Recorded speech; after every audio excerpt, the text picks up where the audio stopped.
بہت پرانے زمانے میں ایک چھوٹا سا گاؤں تھا۔ لوگ اکثر شام کو آگ کے گرد بیٹھ کر ایک پراسرار کہانی سناتے تھے۔ کہانی یہ تھی کہ جنگل کے اندر ایک بوڑھا درخت رہتا ہے جو مخلص دلوں کو آزمائش دیتا ہے۔ جو یہ آزمائشیں پورا کرے اسے سنہری بکری نظر آتی ہے، اور وہ بکری سنہری دودھ دیتی ہے جس سے قسمت بدل جاتی ہے۔ گاؤں کا ایک لڑکا کاشف بہت شرارتی اور لالچی تھا۔ اس نے فیصلہ کیا کہ وہ سنہری بکری کو ڈھونڈے گا۔ اگلے روز وہ صبح سویرے جنگل میں داخل ہوا۔ درختوں کی شاخیں جادوئی چھت کی طرح تھیں، زمین پر رنگ برنگے پھول کھلے تھے اور پرندوں کی آوازیں گھنٹیوں جیسی تھیں۔ اچانک ایک بڑا سا درخت نمودار ہوا اور اپنی جڑوں کو ہلا کر بولا، اگر تم سنہری بکری دیکھنا چاہتے ہو تو یہ انگور کی ٹوکری دوسروں کے ساتھ بانٹ دو۔ کاشف نے انگور دیکھے، وہ اتنے رسیلے تھے کہ اس کا دل للچانے لگا۔ اس نے کہا، میں کیوں بانٹوں؟ یہ سب میرے ہیں۔ اس نے سارے انگور خود کھا لیے۔ جیسے ہی اس نے انگور ختم کیے جنگل کی روشنی مدھم ہو گئی۔ پرندے خاموش ہو گئے اور اندھیرا چھانے لگا۔ بوڑھے درخت کی آواز گونجی، لالچ کرنے والا کبھی بکری کو نہیں دیکھ سکتا۔ کاشف شرمندہ ہو کر خالی ہاتھ واپس لوٹ گیا۔ کچھ دن بعد گاؤں کا دوسرا لڑکا علی جنگل میں گیا۔ وہ نیک دل اور دوسروں کا خیال رکھنے والا تھا۔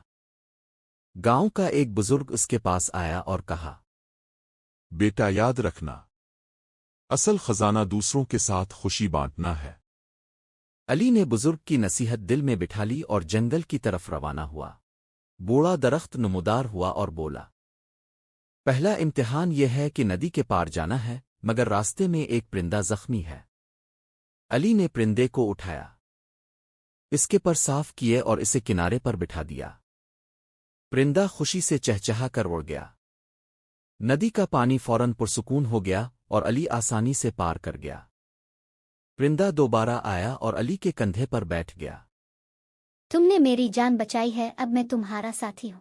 ندی پار کرنے کے بعد بوڑھا درخت دوبارہ ظاہر ہوا اور بولا، اب دوسرا امتحان یہ ہے کہ اپنی روٹی ان بھوکے بچوں کے ساتھ بانٹ دو۔ علی نے دیکھا کہ کچھ بچے بھوکے بیٹھے ہیں۔ اس کے پاس صرف ایک روٹی تھی اور اسے خود بھی سخت بھوک لگی ہوئی تھی۔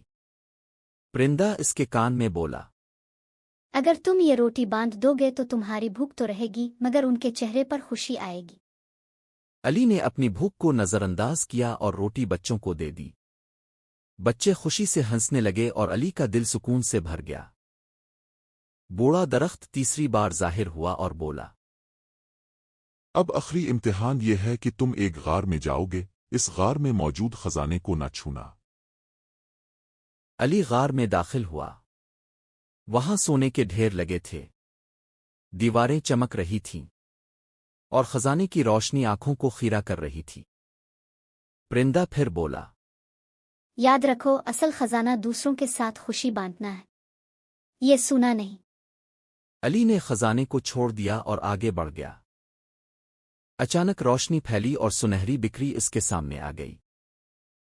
بکری نے کہا، تم نے ثابت کیا کہ مخلص دل ہی اصل خزانہ ہے۔ یہ لو میرا سنہری دودھ، اسے سب کے ساتھ بانٹ لو۔ علی دودھ لے کر گاؤں واپس آیا۔ اس نے دودھ سب کے ساتھ بانٹا۔ بچے خوشی سے ہنسنے لگے۔ گاؤں خوشحال ہو گیا اور سب نے جشن منایا۔ گاؤں کا بزرگ علی کے پاس آیا اور کہا، بیٹا تم نے ثابت کیا کہ مخلصی اور قربانی ہی اصل دولت ہے۔ تمہاری وجہ سے پورے گاؤں کی قسمت بدل گئی۔ سنہری بکری دور سے یہ سب دیکھ کر خوش ہوئی۔ پرندہ علی کے کندھے پر بیٹھا اور کہا، دوست ساتھ ہو تو سفر آسان ہو جاتا ہے۔